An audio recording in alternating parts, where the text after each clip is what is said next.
बड़ी खबर आपको देंगे। खैबर पख्तूनख्वा यूनिवर्सिटी तरमीमी एक्ट मुत्तफ़िका तौर पर मंजूर कर लिया गया है। यूनिवर्सिटी के चांसलर अब गवर्नर नहीं बल्कि वज़ीर आला होंगे। इसी हवाले से बात करेंगे। आसिफ शहजाद हमें ज्वाइन कर रहे हैं।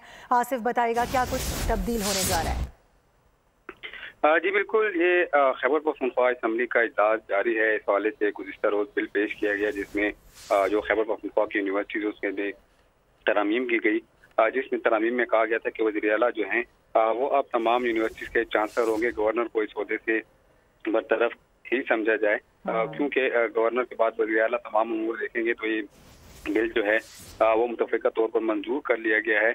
ये मीना खान जो है अफरीदी है, उन्होंने ये बिल ईवान में पेश किया। वज़ीर बराए आला एजुकेशन है, उसमें ये भी बताया गया कि जामियात में वाइस चांसलर की तकरीर का इख्तियार भी जो है वो वज़ीर आला को होगा और एकेडमिक सर्च कमेटी के तजवीज़ करदा 3 नामों में से एक जो वाइस चांसलर जो है वो भी तैनात करेंगे और तैनाती के 2 साल बाद वाइस चांसलर की कारकर्दगी देखी जाएगी और 2 साल की कारकर्दगी के बाद उनकी मजीद 2 साल के लिए उनको बढ़ाया जाएगा। ठीक है आसिफ, बहुत शुक्रिया आपका डिटेल्स के लिए।